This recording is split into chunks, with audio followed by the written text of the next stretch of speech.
हमने जहां भी हाथ मारा तगड़ा मारा, सोच समझ के मारा। अगर पाकिस्तान ने वास्तव में सूझबूझ से काम लिया होता तो हमला करने के लिए उसने कोई नए ठिकाने या कोई नई चाल सोची होती। सिर्फ 5 दिन लड़ाई चली होती तो पश्चिमी मोर्चे पर दुश्मन का सारा नेटवर्क नष्ट कर दिया जाता। बख्तरबंद गाड़ियों की तो बखिया ही उधेड़ दी गई है। एक इंटरव्यू के दौरान तत्कालीन भारतीय थल सेना अध्यक्ष फील्ड मार्शल सैम मानेकशॉ ने ये वाक्य कहे थे। सन 1971 के भारत पाक युद्ध में तत्कालीन भारतीय थल सेना अध्यक्ष फील्ड मार्शल सैम मानेकशॉ ने जो प्रशंसनीय भूमिका निभाई, उससे भारतीय सेना के इतिहास में एक और सुनहरा अध्याय जुड़ गया। सचमुच स्वाधीन भारत की ये एक अनूठी विजय थी। फील्ड मार्शल मानेकशॉ ने दोनों मोर्चों पर बड़ी कुशलता के साथ युद्ध का संचालन किया। फील्ड मार्शल सैम मानेकशॉ का पूरा नाम था सैम होर्मुसजी फ्रामजी जमशेदजी मानेकशॉ। उन्हें प्यार से सैम या सैम बहादुर के नाम से भी पुकारा जाता था। सैम बहादुर, इस नाम के पीछे एक दिलचस्प कहानी है। अंग्रेज़ों के ज़माने में ब्रिटिश इंडियन आर्मी में 10 गोरखा रेजिमेंट्स हुआ करती थीं। गोरखा नेपाल से आते थे, इसलिए नेपाल के राजा और अंग्रेज़ों के बीच एक संधि हुई थी, जिसके अनुसार इन 10 रेजिमेंट्स के अफसर सिर्फ अंग्रेज़ ही होंगे। भारत की आज़ादी के बाद कुछ रेजिमेंट्स अंग्रेज़ों के साथ इंग्लैंड चली गईं और कुछ रेजिमेंट्स यहीं भारतीय सेना में रह गईं। अब जो रेजिमेंट्स यहाँ रह गईं, उनमें अंग्रेज़ों की जगह भारतीय अफसर तैनात किए जाने लगे। सैम मानेकशॉ सबसे पहले भारतीय अफसर थे जो गोरखा रेजिमेंट्स में तैनात किए गए। तो तैनाती के बाद सैम अपनी 8वीं गोरखा रेजिमेंट में एक संतरी से मिले और उससे उसका नाम पूछा। संतरी ने अपना नाम बताया, हरका बहादुर गुरुंग। फिर मजाक में उन्होंने संतरी से अपना नाम पूछा। संतरी कुछ देर सोचता रहा और फिर बोला, सैम बहादुर साहब।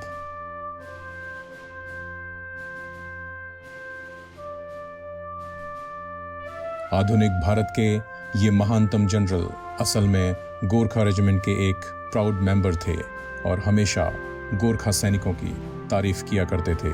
इसके बारे में एक और दिलचस्प किस्सा है। एक पब्लिक फंक्शन में बोलते वक्त उन्होंने कहा था, अगर कोई सैनिक कहता है कि उसको मरने से डर नहीं लगता तो या तो वो झूठ बोल रहा है या फिर वो गोरखा है।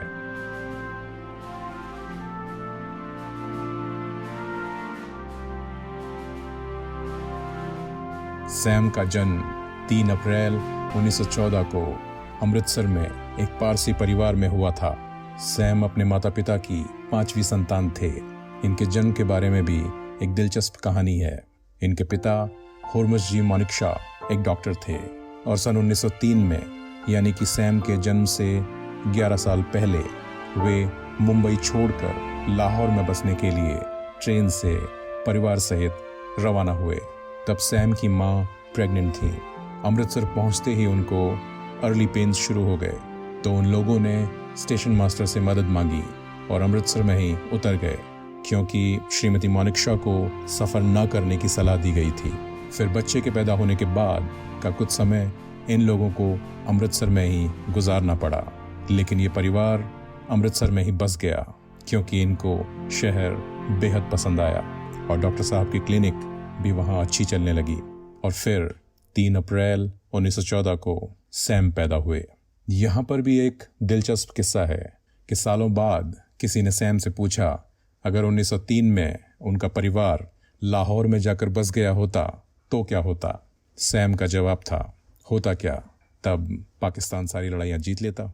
सैम की शुरुआती शिक्षा अमृतसर और नैनीताल में हुई थी। सैम अपने पिता की तरह डॉक्टर बनना चाहते थे और उसकी पढ़ाई के लिए लंदन जाना चाहते थे, पर सैम के पिता को उनका लंदन जाना पसंद नहीं था। तो सैम ने गुस्से में आकर इंडियन मिलिट्री एकेडमी का एग्ज़ाम दिया और पास भी हो गए। बाकी तो सब इतिहास है। सन 1932 में मानेकशॉ इंडियन मिलिट्री एकेडमी के सबसे पहले बैच, जिसको द पायोनियर्स कहा जाता था, का हिस्सा बने। इस बैच में 3 फ्यूचर आर्मी चीफ पढ़ रहे थे। मानेकशॉ के साथ इस बैच में स्मिथ डन, और मोहम्मद मूसा भी थे। स्मिथ डन बाद में म्यांमार के आर्मी चीफ बने और मोहम्मद मूसा पाकिस्तान के। सैम ने अपना कोर्स खत्म किया और ब्रिटिश आर्मी ज्वाइन की। उन्होंने सेकेंड वर्ल्ड वॉर में ब्रिटिश आर्मी की तरफ से भाग लिया। यहाँ पर एक दिलचस्प बात यह है, उनके पिताजी ने ब्रिटिश इंडियन आर्मी की इंडियन मेडिकल सर्विसेज के कप्तान के तौर पर फर्स्ट वर्ल्ड वॉर में भाग लिया था। अपने पहले युद्ध में सैम म्यांमार में जापानियों के विरुद्ध लड़े थे। इस युद्ध में उनकी मुठभेड़ म्यांमार में सीतांग नदी के निकट एक जापानी दस्ते से हो गई। वे खून में लथपथ थे, पर उन्होंने साहस नहीं छोड़ा। गंभीर रूप से घायल होने के बावजूद उन्होंने असामान्य वीरता का परिचय दिया और इसके लिए उन्हें मिलिट्री क्रॉस भी दिया गया। इस वाकये से दो कहानियां और जुड़ी हुई हैं। पहली कहानी है उनके मिलिट्री क्रॉस के बारे में। सीतांग नदी की लड़ाई के दौरान पैगोडा हिल पे कब्जा करने के बाद सैम को एक लाइट मशीन गन के बर्स्ट फायर से कई गोलियां लगी। उनके पेट का हिस्सा बुरी तरह घायल था। तभी मेजर जनरल डेविड कोवन, जो कि 17th इन्फेंट्री डिवीजन के कमांडर थे, उन्होंने सैम को घायल अवस्था में जीवन के लिए जूझते देखा। वो सैम की बहादुरी इस लड़ाई में देख चुके थे। वे तुरंत सैम के पास आए और अपना मिलिट्री क्रॉस निकालकर सैम की यूनिफॉर्म पे लगा दिया। ऐसा डेविड ने इस वजह से किया क्योंकि उनको लगा कि सैम बस अब मरने ही वाले हैं और एक मरे हुए सैनिक को मिलिट्री क्रॉस नहीं दिया जा सकता। वो सैम के मरने से पहले उन्हें सम्मानित करना चाहते थे। सैम की वीरता का अंदाजा इस घटना से लगाया जा सकता है कि उनका कमांडिंग अफसर अपना मिलिट्री क्रॉस उनको देने में गर्व महसूस कर रहा था। दूसरी कहानी है अस्पताल में उनके इलाज के बारे में। तो मिलिट्री क्रॉस मिलने के बाद सैम मानेकशॉ को उनके अर्दली शेर सिंह ने लड़ाई के मैदान से बाहर निकाला और उनको एक ऑस्ट्रेलियन सर्जन के पास लेके गए। अब किस्सा ये है कि सर्जन ने उनका इलाज करने से मना कर दिया क्योंकि सैम की हालत बेहद खराब थी और बचने की कोई उम्मीद नहीं थी। वे बेहोश भी थे, पर शेर सिंह के टस से मस न होने पर मजबूर होकर सर्जन ने इलाज शुरू कर दिया। कुछ देर बाद ही सैम को होश आया और जब सर्जन ने उनसे पूछा कि उनकी ऐसी हालत कैसे हुई, तो सैम ने कहा, कुछ नहीं, एक गधे ने दुलत्ती मार दी थी। ऐसा बताते हैं कि ये जवाब सुनकर सर्जन को ये भरोसा हो गया कि अब मरीज ठीक हो जाएगा। उसके बाद उनके फेफड़ों, लिवर और गुर्दों से 7 गोलियां निकाली गई। उनकी आंतों का भी काफी हिस्सा निकालना पड़ा, पर ऑपरेशन सफल रहा और समय लगा, पर वो पूरी तरह से ठीक हो गए। तो ये थे मौत के मुंह पे उसकी हंसी उड़ाने वाले सैम बहादुर। ठीक होते ही सैम मानेकशॉ को क्वेटा भेजा गया। वहाँ के स्टाफ कॉलेज में उन्होंने कुछ दिन ट्रेनर की तरह काम किया। फिर वो बाद में वापस म्यांमार में अपनी रेजिमेंट में शामिल हो गए। अब वे मेजर के पद पे थे। युद्ध समाप्त होने जा रहा था। मानेकशॉ को 10,000 जापानी युद्धबंदियों के पुनर्वास की जिम्मेदारी सौंपी गई और उन्होंने ये काम बड़ी कुशलता के साथ पूरा किया। सन 1948 में वे मिलिट्री ऑपरेशंस के निदेशक बनाए गए। जम्मू और कश्मीर में जब भी पाकिस्तानी हमले हुए, उन्होंने उन हमलों का डट कर सामना किया। सन 1958 में वे मेजर जनरल बने।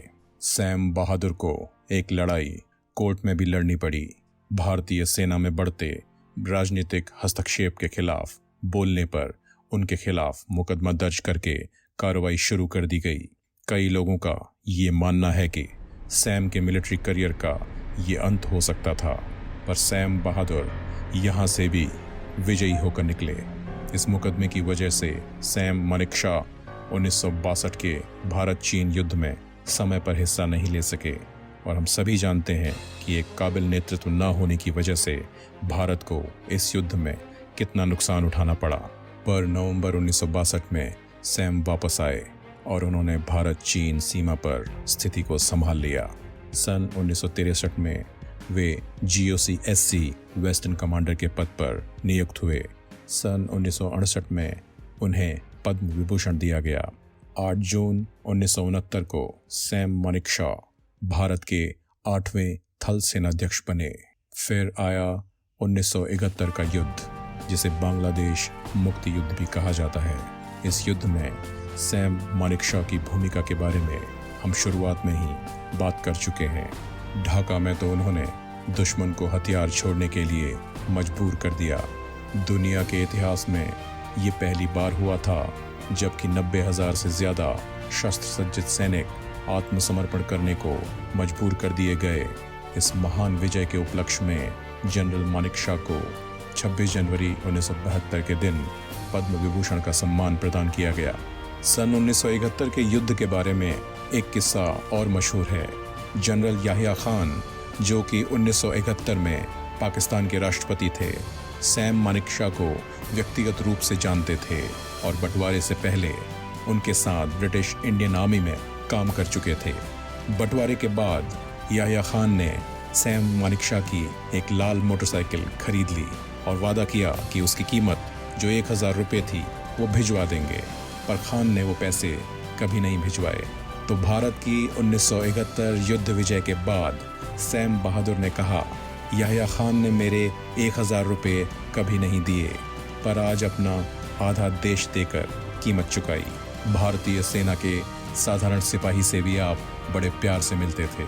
प्रत्येक आगंतुक के लिए उनके पास एक बड़ा प्यारा शब्द था, स्वीट हार्ट। जीवन का मोह त्याग कर कठोर से कठोर परिस्थितियों का मुकाबला करने वाला ये लौह पुरुष इतना स्वीट हार्ट भी हो सकता है, ये देख के आश्चर्य होता है। आई एम ओके, मैं ठीक हूँ, ये उनके अंतिम शब्द थे जब उनकी मृत्यु 94 वर्ष की अवस्था में न्यूमोनिया की वजह से आर्मी हॉस्पिटल वेलिंगटन, तमिलनाडु में हुई थी। अभी तक हमने सैम बहादुर से जुड़ी वो बातें आपको बताई जो हमको प्रेरणा देती हैं। अब कुछ ऐसी बातें आपको बताते हैं जो हमें सोचने पे मजबूर कर देती हैं। नेपाल ने मानेकशॉ को 1972 में नेपाली आर्मी का ऑनरी जनरल बनाया और उसके 5 साल बाद यानी कि सन 1977 में उनको नेपाली राजा बीरेंद्र बीर विक्रम शाह की तरफ से ज्योतिर्मय सुविख्यात त्रिशक्ति पट्ट दिया गया, जो कि नेपाल का ऑर्डर ऑफ नाइटहुड कहलाता है और नेपाल द्वारा नेपाली या विदेशी नागरिकों को दिए जाने वाला सर्वोच्च सम्मान है। एक तरफ जहां नेपाल उन पर सम्मान वर्षा कर रहा था, हमारे देश का राजनीतिक तंत्र उनकी उपेक्षा करने में लगा हुआ था। सैम मानेकशॉ सन 1973 में फील्ड मार्शल बन गए थे, पर ऐसा बताया जाता है कि एक फील्ड मार्शल के तौर पर उनका पूरा वेतन भत्ता उनको 30 साल तक नहीं दिया गया। सन 2007 में राष्ट्रपति कलाम उनसे वेलिंगटन, तमिलनाडु में मिले और उनको 1 करोड़ 30 लाख रुपए का चेक दिया। ये था उनके बकाये वेतन भत्ते का भुगतान। ये भी बताया जाता है कि उनके अंतिम संस्कार पे कोई भी वीआईपी उपस्थित नहीं था। राष्ट्रीय शोक की घोषणा भी नहीं की गई थी। इस तरह से हमारे देश ने और हमारी राजनीतिक व्यवस्था ने भारत के इस महान योद्धा को अंतिम विदाई दी थी। वाकई में ये एक शर्मनाक व्यवहार था, लेकिन हालत इतनी खराब भी नहीं है। 16 दिसंबर का दिन विजय दिवस के रूप में सैम बहादुर की बांग्लादेश मुक्ति युद्ध विजय को मनाने के लिए चुना गया है। दिल्ली कैंटोनमेंट में उनके नाम पर द मानेकशॉ सेंटर बनाया गया है। गुजरात के तत्कालीन मुख्यमंत्री श्री नरेंद्र मोदी ने 2008 में अहमदाबाद में एक फ्लाईओवर उनको समर्पित किया। वेलिंगटन, तमिलनाडु और पुणे कैंटोनमेंट, पुणे, महाराष्ट्र में उनकी प्रतिमाएं स्थापित की गई। सैम बहादुर का व्यक्तित्व जितना प्रेरणादायक है, उतनी ही रोचक है उनकी कहानी। अगर आपको हमारा ये वीडियो पसंद आया हो तो शेयर, लाइक और सब्सक्राइब ज़रूर कीजिएगा। आपसे फिर मिलेंगे ऐसी ही किसी कहने सुनने लायक एक नई कहानी के साथ।